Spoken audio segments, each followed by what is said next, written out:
অনেক দিন পর বেশ লাগছে বন ভ্রমণ। মাঝে মাঝে কাজের ফাঁকে এইসব জায়গায় এলে মন খুব ভালো লাগে। শুদ্ধ বাতাস, মাটির সোনা গন্ধ, পাখির কলতান, আহা।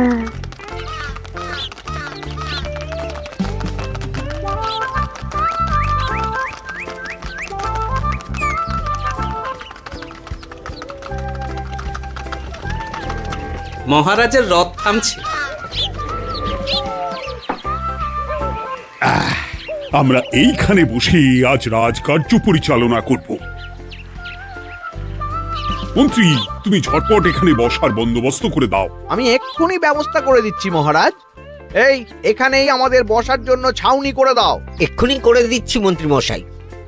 এরা বসার জায়গাটা করে দিক, ততক্ষণ আমরা একটু হেঁটে আসি।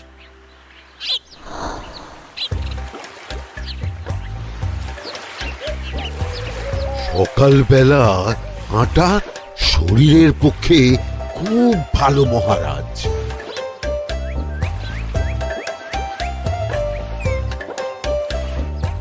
আগেকার দিনে রাজা মহারাজরা এই সব বনে মৃগয়া করতে আসতেন। মৃগয়া একদম ভালো নয় মন্ত্রী। তুমি জঙ্গলে আসছো অন্য প্রাণীদের মারতে। কেন মারবে? ওরা তো তোমার কোনো ক্ষতি করেনি। না, তা করেনি, কিন্তু তখন ওটা রাজা মহারাজাদের খেলা ছিল। শুনেছি আপনার প্রপিতামহ খুব ভালো বাঘ শিকার করতেন, অনেক বাঘ মেরেছেন। মন্ত্রী, তুমি একটা কথা হয়তো জানো না। আমার প্রপিতামহ শিকার করতেন, কিন্তু কোনো স্বাভাবিক জানোয়ারকে নয়, যে বাঘ মানুষ খেকো হয়ে প্রজাদের ক্ষতি করত।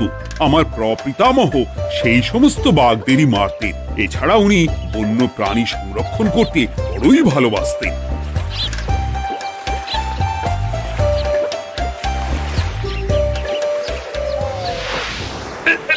উফ, এটা আবার কি? এই এটা আবার কোথা থেকে উড়ে এলো? কোথাও তো ঝড় হাওয়া কিছুই নেই।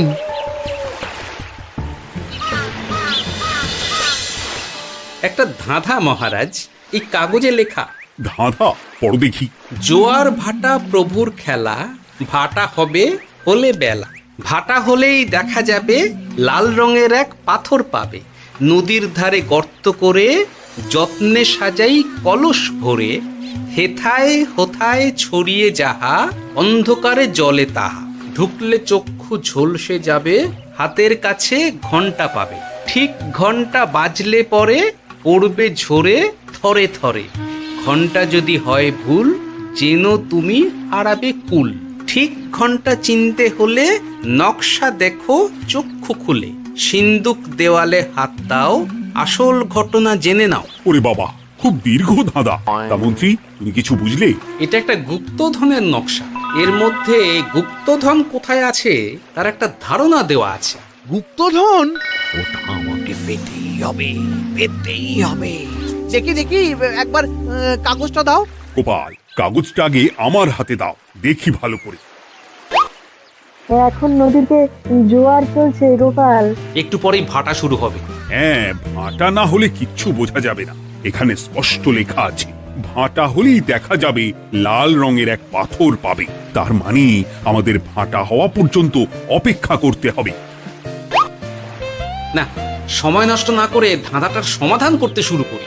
ভাটা হলে একটা লাল রঙের পাথর দেখা যাবে, এই পর্যন্ত পরিষ্কার আছে।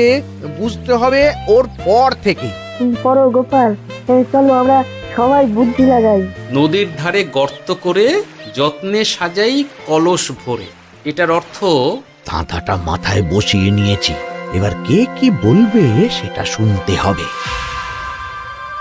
চলো গোপাল, আমরা ধাঁধা যেমন যেমন বলেছি তেমন তেমন ভাবেই চলি। চলুন মহারাজ, এখন আমাদের দেখতে হবে লাল পাথর। কোথায় আছে লাল পাথর? চলো চলো সবাই, চোখ কান খুলে আমরা নদীর পাড় ধরে হাঁটি। আমি একটু তফাতে হাঁটি। গুপ্তধন আমাকে একা পেতে হবে। ভাটা হলেই দেখা যাবে লাল রঙের এক পাথর পাবে। আমাকে চোখ কান খোলা রাখতে হবে।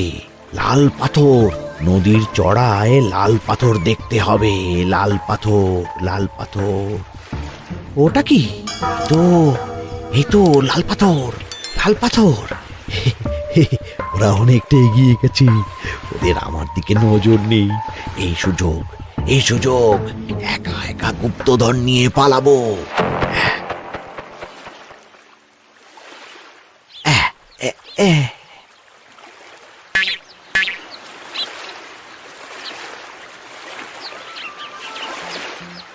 কি গো, আমরা তো হেঁটেই চলেছি, লাল পাথর তো কই দেখতে পাচ্ছি না।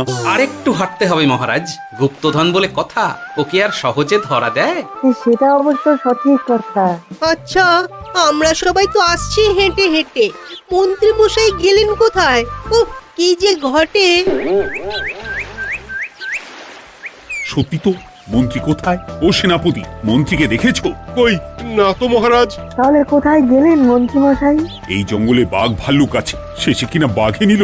হায় হায় হায়, মন্ত্রী গিন্নির কাছে আমি কি মুখ দেখাবো?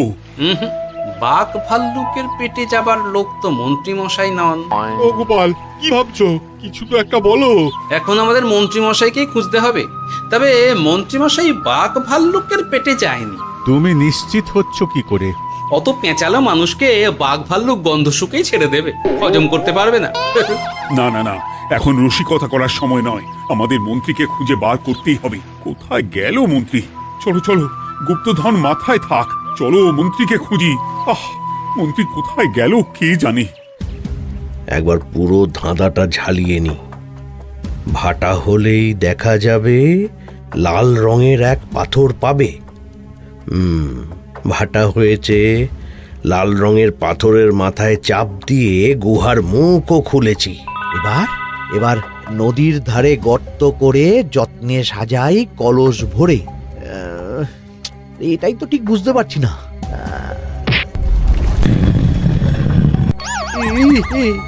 এই রে, এবার কি হবে? হ্যাঁ মহারাজ, কোথাও একটা আওয়াজ হলো। এই, আওয়াজটা কোন দিক থেকে হলো? চলুন সামনে এগিয়ে যাই। আমার মনে হয় আওয়াজটা সামনের দিক থেকে এলো। আমারও তাই মনে হলো। তবে কি মন্ত্রী মশাই লাল পাথরের হদিশ পেয়ে গেছেন? আমাদের চোখে পড়লো না, অথচ মন্ত্রী মশাইয়ের চোখে পড়ে গেল। আসলে আমরা কথা বলতে বলতে গেছি, তাই নজরে পড়েনি। মন্ত্রী মশাই একা একা আমাদের পেছন পেছন আসছিলেন। উনি ইচ্ছে করেই আমাদের পেছনে পেছনে আসছিলেন। নিজে একা গুপ্তধন নিয়ে যেতে চেয়েছিলেন, এখন কোথায় আছেন কে জানে।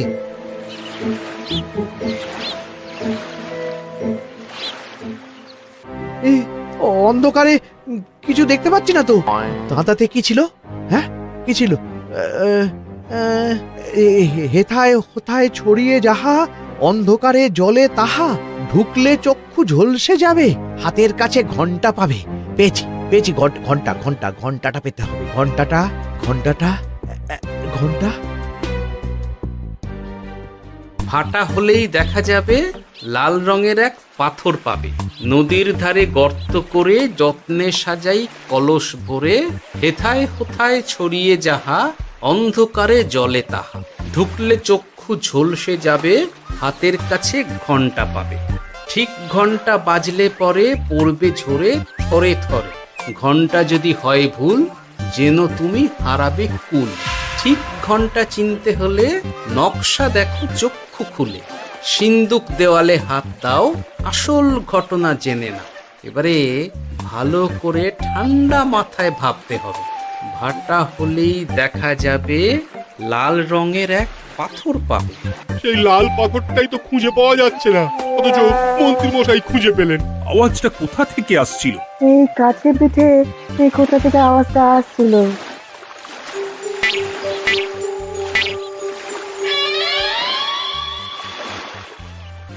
এই তো,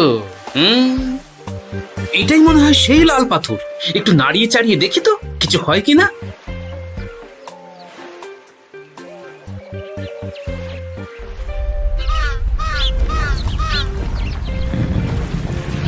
এই তো, কাজ হয়েছে। এই তো সুড়ঙ্গ। আপনারা নিচে নামুন। আপনারা কি দেখছেন সেটা বলবেন মহারাজ। সবাই যদি নেমে যাই, যদি কোনো কারণে সুড়ঙ্গের মুখ বন্ধ হয়ে যায়, তাহলে আর আমরা বাইরে বেরোতে পারবো না মহারাজ। গোপাল ঠিকই বলেছে, আমরা দুজন বাইরে থাকি। মহারাজ আর একটা কথা, কোনো ঘন্টায় হাত দেবেন না, মনে আছে তো? ঘন্টা যদি হয় ভুল, যেন তুমি হারাবে কুল। ওরে বাবা, এই বয়সে আর কুল হারাতে চাই না। ঠিক আছে, তোমার কথাই অক্ষরে অক্ষরে পালন করব। দেখি এই সুরঙ্গে মন্ত্রীমশাইকে দেখতে পাই কিনা। চলুন মহারাজ, সুরঙ্গে নামি। সবাই সাবধানে নামো।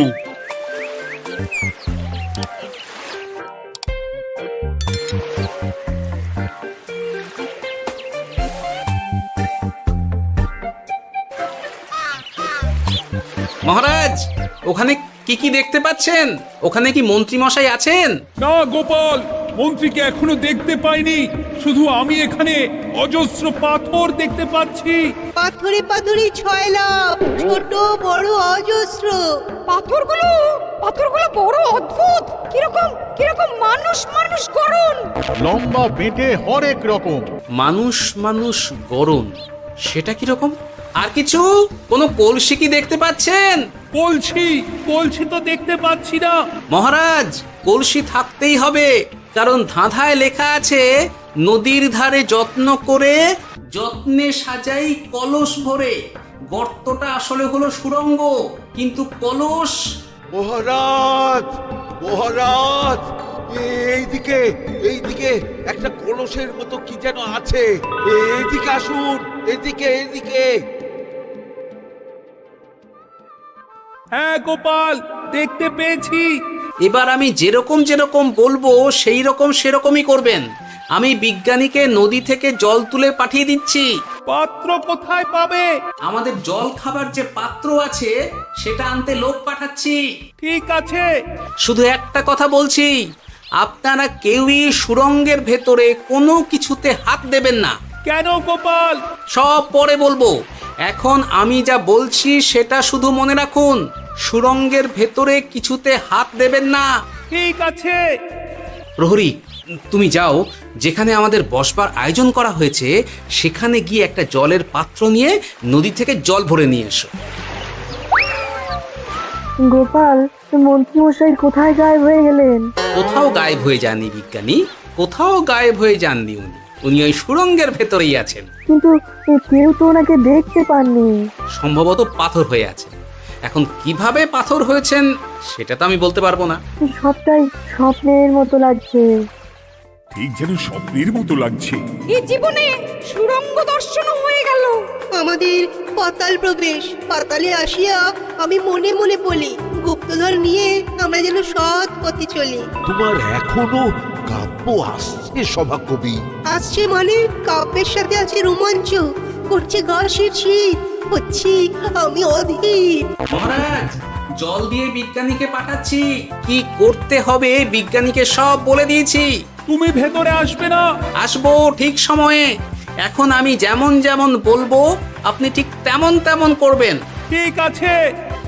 বিজ্ঞানী, যেমন যেমন বললাম ঠিক তেমন তেমন ভাবে কলসিকে জল দিয়ে পরিষ্কার করবে। মনে রেখো, ধাঁধায় আছে কলসি সাজাই যতন কর। তুমি একটা কথা মনে রেখো বিজ্ঞানী, কোথাও হাত দিও না কিন্তু। ঠিক আছে গোপাল, তোমার উপস্থিত বুদ্ধির তুলনা নেই। আমি যাচ্ছি গোপাল। সাবধানে সাবধানে। মহারাজ, বিজ্ঞানী যাচ্ছে। সাবধানে নামো, সাবধানে। মহারাজ, কলসিটা কোথায়? ওই তো, একটু সাবধানে যাও।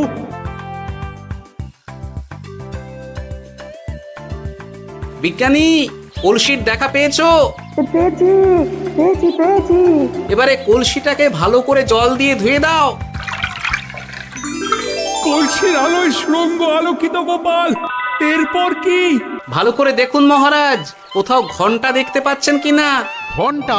একটা তো নয়, সার সার ঘন্টা, অনেকগুলো ঘন্টা। সাবধান, ঘন্টায় হাত দেবেন না, শুধু দেখুন।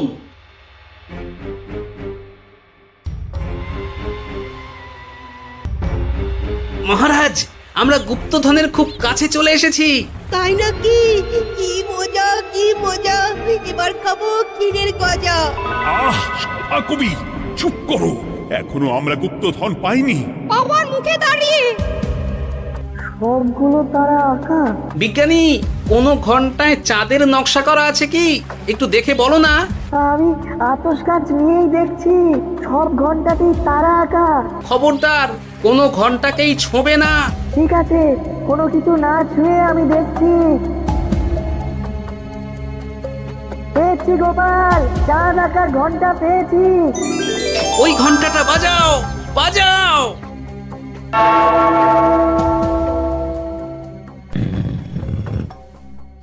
গুপ্তধন পেয়েছেন মহারাজ? বাঁচাও, বাঁচাও, বাঁচাও।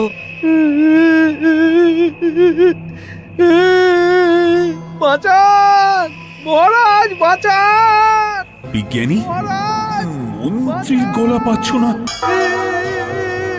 মহারাজ, আমি পাথর হয়ে আছি, আমাকে মানুষ করুন মহারাজ। তুমি তো মানুষই ছিলে, হঠাৎ করে পাথর হলি কেন? মহারাজ গুপ্তধন পেয়েছেন? পেয়েছি, তার সাথে মন্ত্রীকেও পেয়েছি। মন্ত্রী এইখানে কোথাও পাথর হয়ে দাঁড়িয়ে আছে। দাঁড়ান মহারাজ, এবার আসছি। সাবধানে এসো। আমি ভেতরে যাচ্ছি, বুঝলে? যদি কোনো কারণে দেখো পাথরটা গুহার মুখটা আটকে দিয়েছে, অমনি তোমাদের কাজ হলো পাথরটাকে ছুঁয়ে ফেলা, বুঝলে? ঠিক আছে গোপাল দাদা। আমার মনে হয় বিপদ আর কিছু ঘটবে না, তবুও সাবধানের তো মান নেই। ঠিক আছে, তুমি নিশ্চিন্তে ভেতরে যাও। বাঁচাও, আমাদের বাঁচাও, আমাদের সবাইকে মানুষ করুন। আমাকে মানুষ করুন মহারাজ। আপনাকে তো মানুষ করা হবে মন্ত্রী মশাই। আগে বলুন আপনি পাথর হলেন কি করে? ও, মনে পড়েছে ধাঁধার শেষ লাইন, সিন্দুক দেওয়ালে হাত দাও, আসল খবর জেনে না। সত্যি গোপাল, তুমি না থাকলে এই এত কিছু আমাদের সবার কাছে অজানাই থেকে যেত।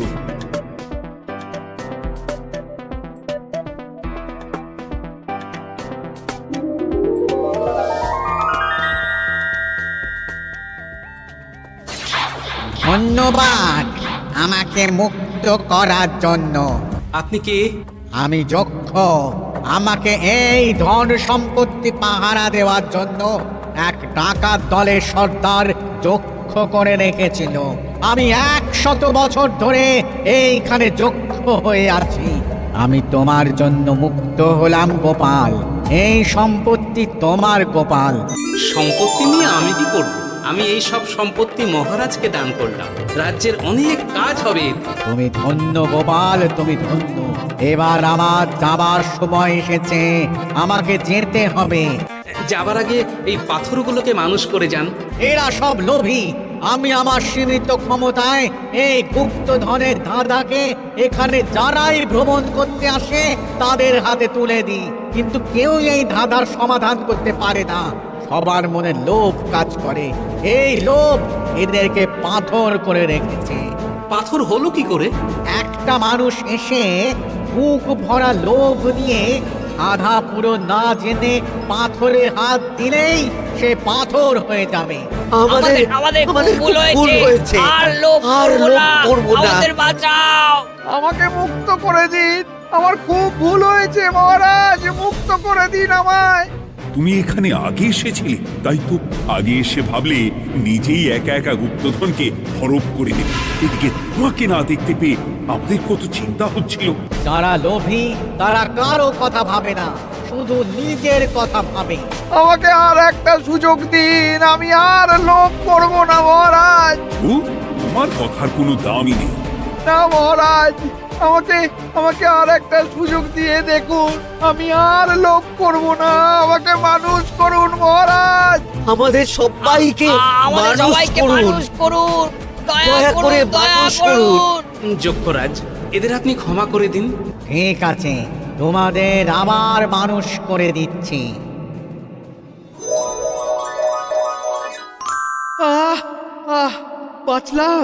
বাঁচলাম। এই রকম বারবার বাঁচা যাবে না, কিন্তু এবার সাপ ব্যাং যাই হবে না কেন ওইভাবেই থাকতে হবে, এই আমি বলে দিলাম। এবার আমার মুক্তি। মুক্তি নেবার আগে আরেকটা প্রশ্ন, যে ডাকাত সর্দার তার সম্পত্তিকে রাখার জন্য আপনাকে যক্ষ বানিয়েছিল, এই সম্পত্তি তো তাদের, আমরা তো নিতে পারি না। লোভ বড় খারাপ গোপাল। অতিরিক্ত লোভ মানুষকে পশু করে দেয়। ওই ডাকাত দল এই সম্পত্তির জন্যে সবাই কাটাকাটি করে মরে গেছে, কেউ আর বেঁচে নেই। সুতরাং এই সম্পত্তিতে তোমার অধিকার আছে, এই সম্পত্তি তুমি গ্রহণ করো। নিলাম আমি, কিন্তু এই সম্পত্তি মহারাজকে আমি দান করলাম। ডাকাত দল জনগণের সম্পদকে লুটেই তো সম্পত্তি বানিয়েছে, তাই আমি জনগণের কাজে লাগবার জন্যই এই সম্পত্তি মহারাজকে দিলাম। সাধু সাধু। গোপাল, তোমার জয় হোক। এবার তাহলে আমি যাই, তোমরা সবাই সুখে থেকো আর ভালো থেকো। গোপাল, তোমার তুলনা হয় না। তোমার ঋণ আমি কোনোদিন শোধ করতে পারবো না। তুমি কৃষ্ণনগরের জন্য যা করলে তা ইতিহাসে লেখা থাকবে। না মহারাজ, আমি এমন কিছু করিনি, এই কাজ সবাই করবে। জয় গোপালের জয়, জয় গোপালের জয়, জয় কৃষ্ণনগরের জয়। জয় কৃষ্ণনগরের জয়।